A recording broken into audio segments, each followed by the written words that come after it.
People talk about, is this the new normal? No, this is where we're going to be looking back in 10 years' time and saying, I really wish it was cool as 2026. And something that could definitely help in the future to kind of make better use of this abundant solar is having more storage. Europe is the fastest warming continent. It's really warming twice as fast as the global average.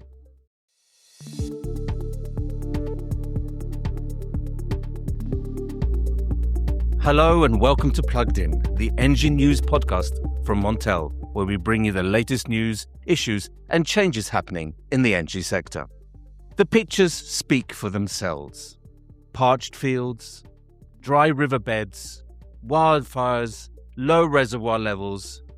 Europe is getting hotter and drier, and its power system is under increasing strain. Nuclear and hydro are being squeezed, demand for air conditioning is rising, and power prices are increasingly volatile. Can Europe keep the lights on as extreme weather becomes the new normal? Well, I'm very pleased to be joined by our Southeast European correspondent, Maya Zuvela. A warm welcome to you, Maya. Thank you, Richard. My pleasure to be here. I know you are struggling certainly with the extreme heat that we're experiencing across Europe, but certainly in your region. Can you give us a snapshot of what this summer's extreme heat and drought have meant for the European power markets in your region? Well, the main takeaway is that extreme heat and drought are really squeezing the market from both sides. Cooling demand is rising, while at the same time the time generation availability is reducing. In France, for example, nearly 7% of nuclear fleet will remain offline due to heat-related cuts over the next fortnight. In Italy, 3% of thermal capacity is currently affected, while nearly a third of the fleet has been at risk of cooling water shortages in the River Po basin. Just as cooling demand is rising and prices are climbing above 200 euros per megawatt hour. The situation has been particularly acute in Southeast Europe, the region that I cover, where depleted Danube and Sava rivers have cut nuclear and hydropower, with 37% of the region's nuclear capacity still affected after peaking at 42%. We are seeing some relief this week as Hungary's Paks nuclear plant has ramped up, while improved water levels could keep Romania's remaining Cernavodă reactor running for at least another 8 days. But this isn't simply a story of higher prices, it's really creating much greater volatility. We are seeing very low or even negative prices when solar is abundant, followed by much tighter conditions in the evening when solar drops away. But cooling demand remains high. And this is in the holiday period, so in a sense that demand is also a bit lower. Are there any signs of rainfall ahead? Are you people doing sort of rain dances in the region, Maya? Yeah, well, the main pressure point in Europe is actually the water availability this summer, because drought can hit several parts of the system simultaneously. Low river levels and high water temperatures constrain nuclear, thermal and hydropower. At the same time, extreme heat increases cooling demand, and the grid has to compensate. So if one country loses generation, it needs imports, but when the same weather affects several neighboring markets, you can't assume that imports will actually always be available. Southeast Europe may get some temporary relief, but little rainfall is actually forecast, with better conditions possible only in the second half of autumn. So the question for the power market is whether Europe actually can adapt quickly enough to increasingly frequent extreme weather events without suffering the same level of disruption as we are seeing today. That's the core question there, isn't it? I think making this more resilient, isn't it, Maya? And we'll hope we get some rain somewhere soon. Otherwise, the autumn's looking a bit desperate. The images that are coming from the Danube are very striking. Yes, especially these hunger stones, in Elba River, which were planted like in 1,500. It's revealing a lot of secrets and treasures there. So thank you very much for your time, Maya. Thanks for having me. Water scarcity is already putting electricity generation under pressure, and the challenge becomes even greater when extreme conditions hit several interconnected countries at once. But this summer is also revealing where Europe's power system is proving more resilient. I spoke to 3 experts about what we're learning from the heat, the role solar is playing, and how Europe needs to adapt its energy system for a much more extreme future. Now, I'm very pleased to be joined by an excellent panel. Chris Roslow, Senior Energy Analyst at Ember. A warm welcome to you. Hi, nice to be here. Mark Maslin, Climate Scientist, Professor of Earth System Science at University College London. Thanks for inviting me. And last but certainly not least, Chiara Cagnazio. Sorry if I get that name a bit wrong there, Chiara, who's Principal Scientific Officer at Copernicus. Thank you. We're talking about the extreme heat and the drought, the extreme weather situations across Europe. The picture is certainly very dramatic. Dry riverbeds, parched fields, wildfires. Chris, if I can start by asking you, is the power system under this situation at breaking points? Well, I think we have to acknowledge that so far the power system has been put to the test, and so far we've had no major disruptions at the time of recording. But indeed, the power system is challenged in a few different ways. So I think heat waves affect the power system in 3 main ways. We have higher than usual demand because of the need for cooling from air conditioning. We have pretty much every energy source affected by heat waves in different ways, and I'm sure we'll come on to that in more detail. And we also have the grid itself. A lot of the grid equipment, from overhead lines to transformers, they have temperature limits which can be exceeded during heat waves. So I think there's multiple challenges, but fingers crossed so far we've not seen major disruptions. So it seems to be not a supply challenge, mainly a price and a volatility one, maybe, Chris, if that's correct. But we'll return to that later. Mark, what has been most surprising for you in this, I don't know if we can call it a heat wave, it's certainly a succession of several heat waves, is it not, in 2026? So I think the interesting thing, and Chiara will probably agree with me, is we're not surprised. We're climate scientists. We have been telling people about this for 30 years. And again, I think, and I wrote in the FT recently, I've run out of expletives to really get over the increase in frequency, the increase in intensity of these, what we call extreme weather events, which are all due to climate change. So if we take, say, 2024, which is the hottest year on record up to now, there are 600 extreme weather events around the world, of which our scientists called 150 of them unprecedented. They had never happened in that prolongedness or that frequency or that intensity ever before in recorded history. And I think that's what we're getting into. We're getting into that new era where we're having multiple heat waves in the UK. We're on to our 5th heat wave in 1 year. And again, people talk about, is this the new normal? No, this is where we're going to be looking back in 10 years' time and saying, I really wish it was cool as 2026. And I think that's where we're moving towards. We're seeing this as extreme because we remember what weather was like 20 years ago, but we have to actually rethink everything based on these extreme conditions. Chiara, what would you say to that? Do you agree with Mark there? Thank you. Yes, I agree. And I want to reinforce the message of Mark and maybe giving you some numbers. So December 2026 is being characterized by this exceptional heat and widespread dryness. If we look back at this June-July time period, the Western Europe has experienced its warmest June-July period. And the temperature were the highest since at least the last 50 years. If we look at areas across France, Spain, Belgium, Switzerland, England, and Wales, temperatures were really much higher than average across large areas, even in Germany, Western Germany, Ireland, Portugal, really peaks and local records. We are talking about 3 to 5 degrees higher temperature than a long-term average, so an average of the 30 years before 2020. And this warmth reflected these several heat wave conditions that affected the European area in June and July. And we are talking now, early August, and we are in the 4th heat wave period since May. And if you look at several regions, actually, even cities, in several cities, temperature almost were never below this long-term average since June. And of course, different countries are experiencing very different extremes. We can think, for example, of France that experienced this very 16-day heat wave in July. And this was the third longest record in the country.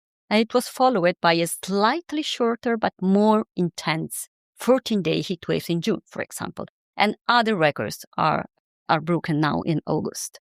What about, can you give us an indication of water temperatures, both in the seas around Europe and also rivers? The situation is very special also for our ocean. If you look at the Mediterranean Sea, what is happening is incredible. We have local measurements that are done via floating buoys.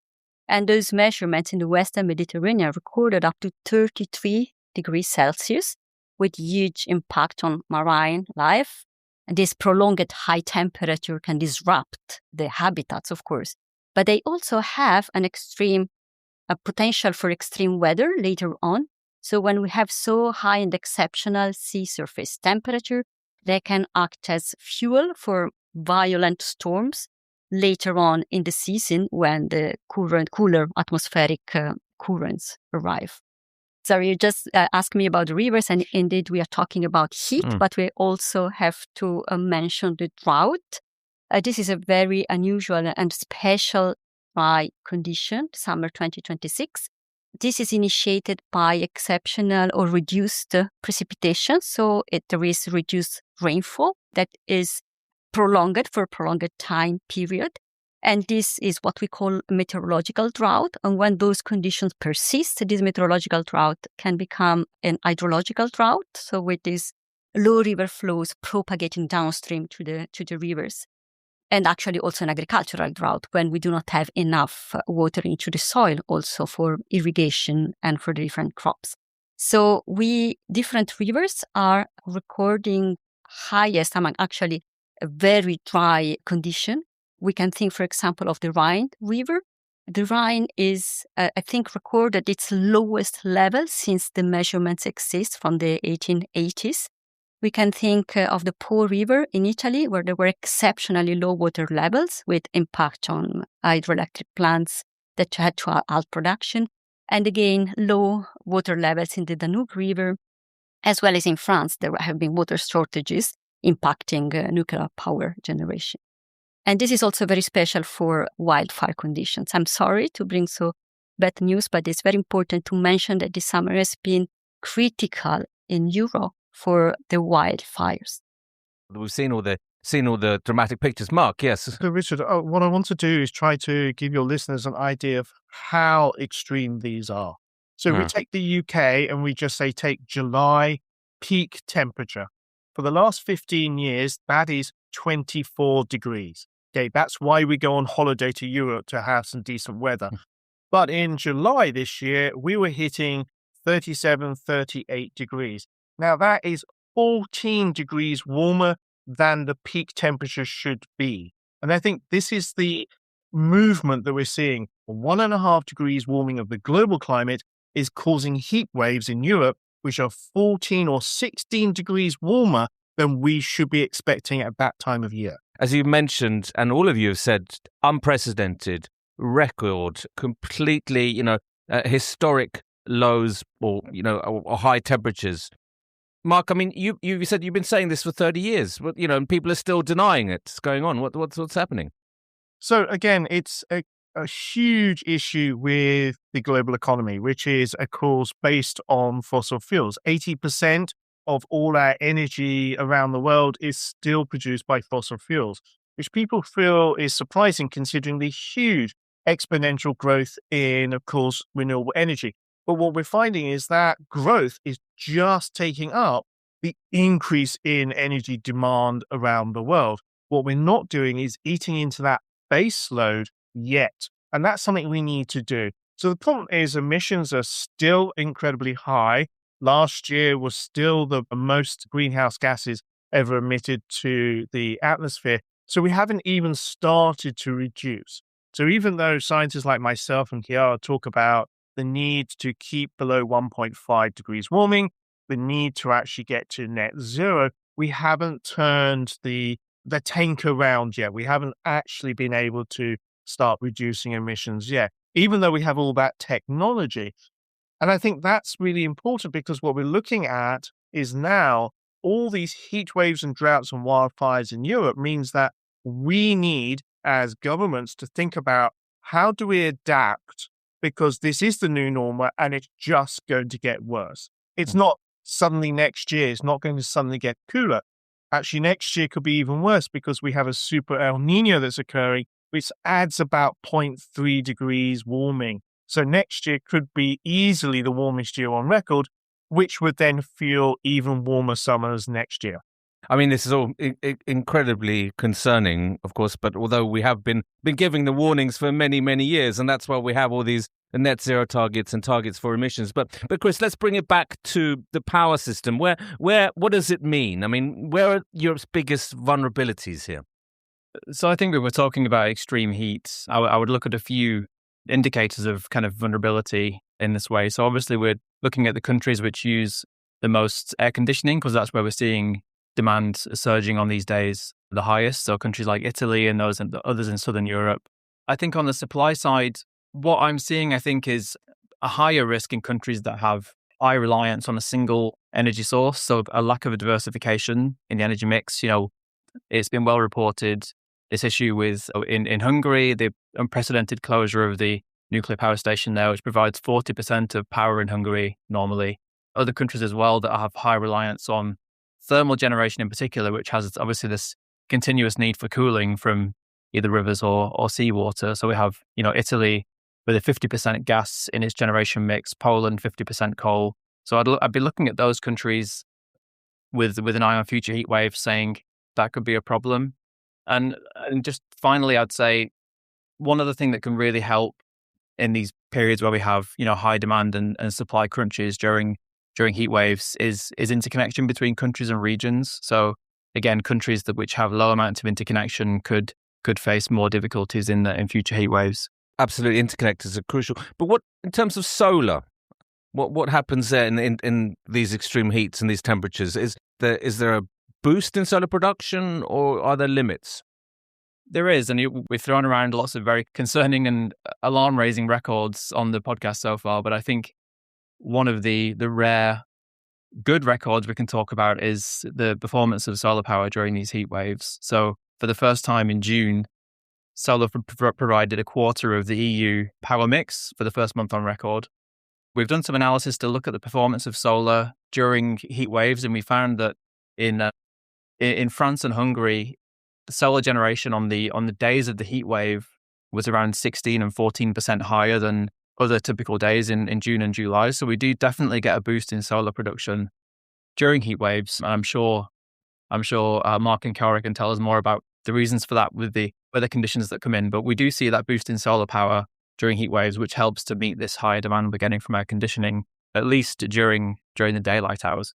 But isn't there a challenge as well, just sticking with you for a second here, Chris, that, when the sun goes down, you suddenly need gas or some kind of backup to keep the system balanced, which increases price volatility. Prices certainly go up in those hours, right?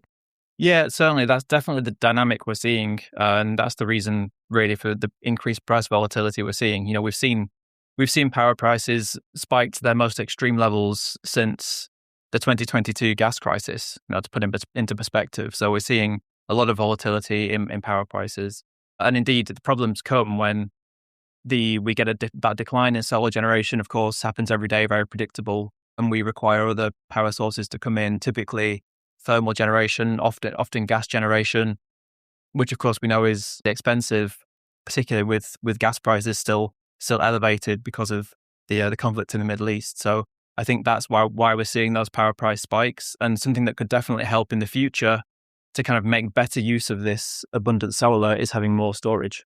Absolutely. We there's a potential here for quite an extreme autumn if conditions remain the same and there's still the Straits of Hormuz remain shut. But Chiara, Mark said in 10 years' time we'll be looking back at 2026 and think, wow, that was cool. I mean, that was a cool summer, or not a cool summer, but it was like the temperatures were a little bit milder than they would be maybe in 2036. How can we future-proof against these kind of changes to the climate and especially the summers? Well, first of all, we need to be prepared. And the first step is being prepared for what we call the current climate conditions.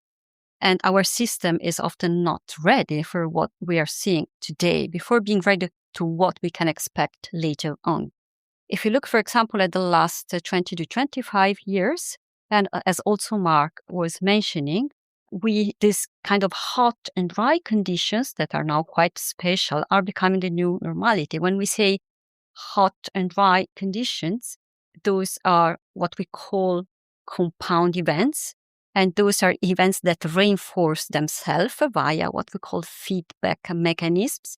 In general, what happens is that you have high temperatures that tend to increase this water loss from the vegetation and from the soil. And then this soil moisture becoming depleted, the vegetation dries out more and more. The cooling associated to evaporation reduces, and then temperature rise further. So this is an example of a compound event with a strong feedback, and you have at the same time heat and dry conditions. If you look at the last, for example, maybe 20 to 25 years, as I mentioned in Europe, several of those events happened. I think we all remember summer 2003, which was probably the first quite exceptional continental heat and drought compound event period in Europe.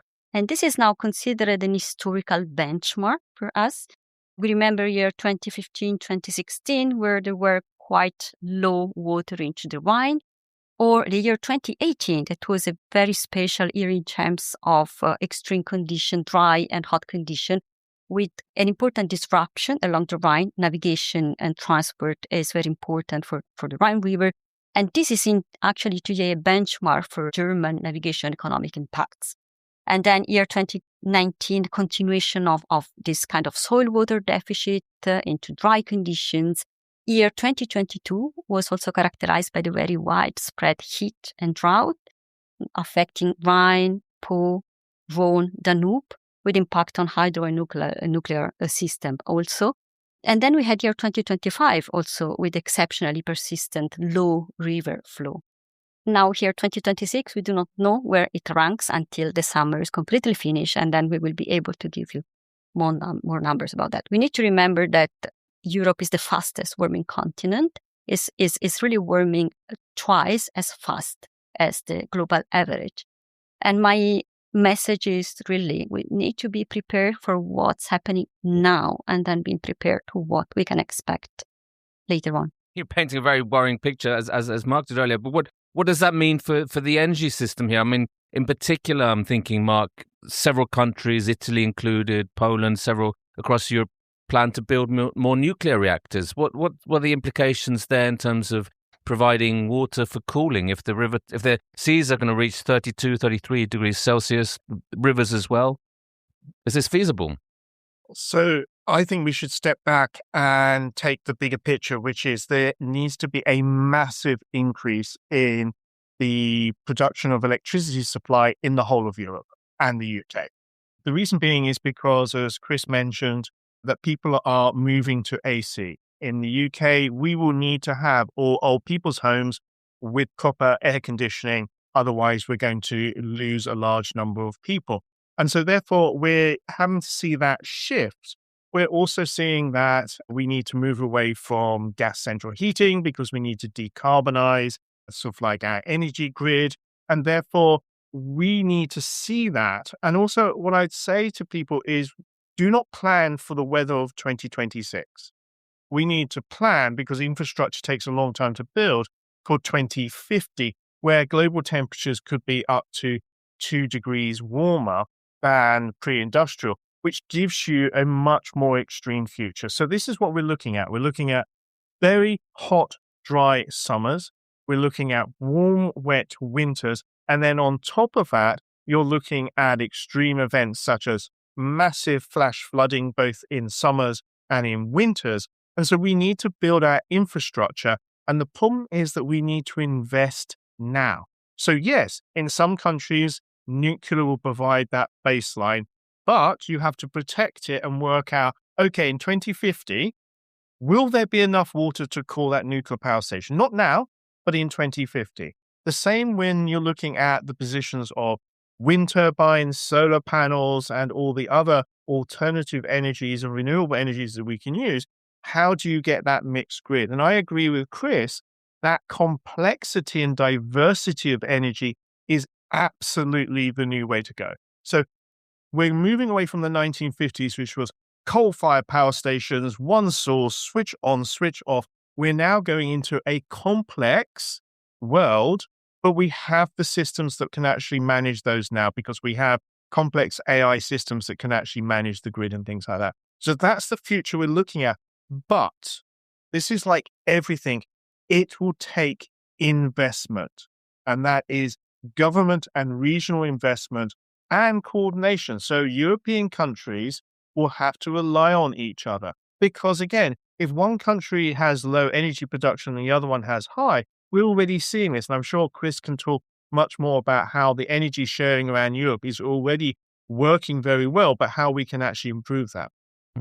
I think there's also a case certain political parties across Europe are very much against interconnected and power cables linking countries. But that's another issue, maybe not to touch on here. But just a question for you, Mark, in terms of returning to normality, how long would it take, for example, and we've seen the Rhine at certain points is like 4 centimeters deep. I mean, quite astonishing numbers. How long would it take for the Rhine to return to normal levels, normal seasonal levels? So that really depends on the type of rainfall. And this is probably a better question for Chiara, the type of rainfall and how long we have that in the autumn and winter.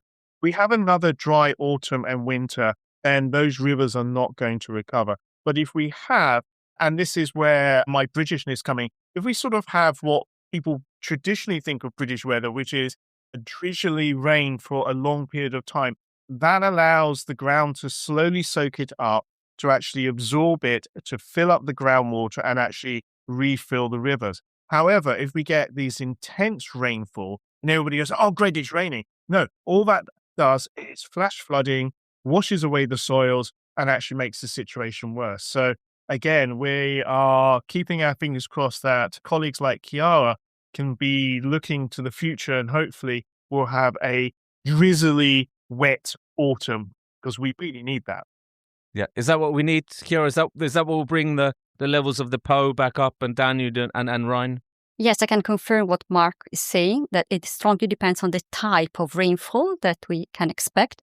Of course, predicting extreme events associated with rainfall is very difficult, but we can make prediction weeks ahead and seasons ahead about the average condition, statistical average condition of the precipitation. So for our forecast, we can see that probably in the next weeks, some relief from the rain should come in part of Europe, and that's a positive sign.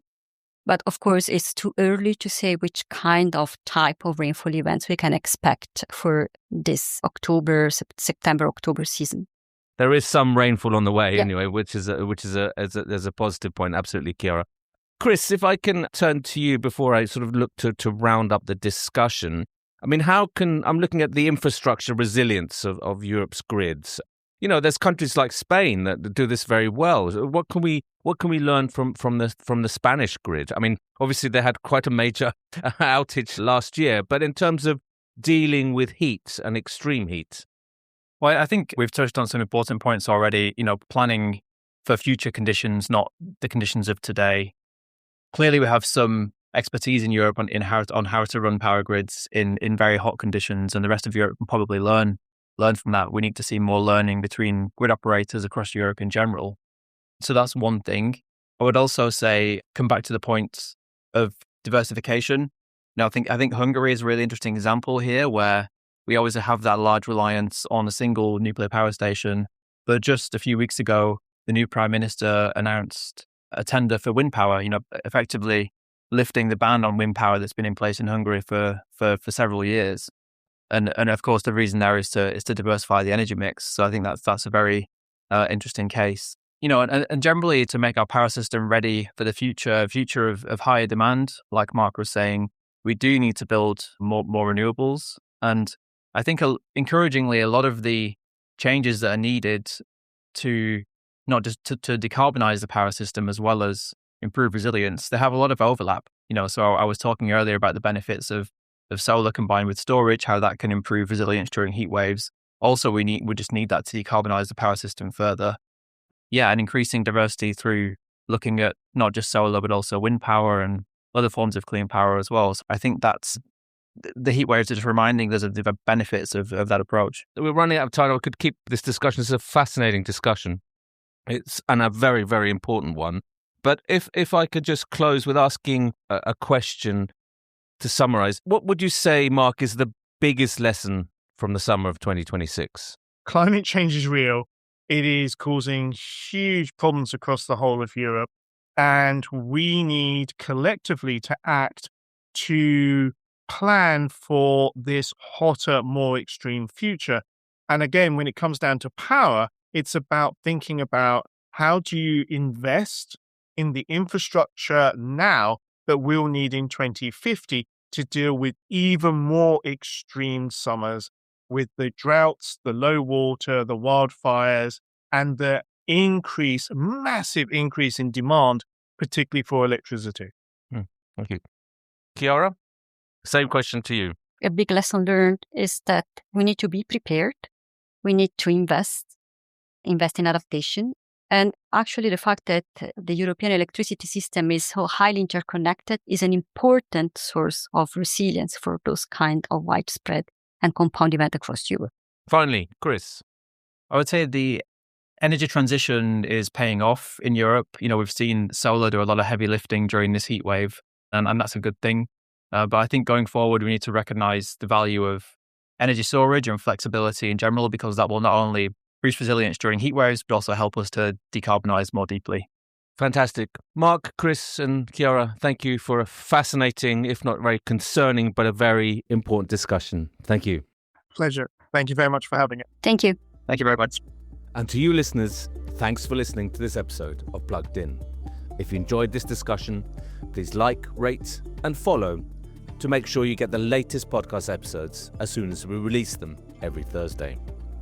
Finally, you can head to montelnews.com for more news and analysis from our team of journalists across Europe and beyond. See you next time.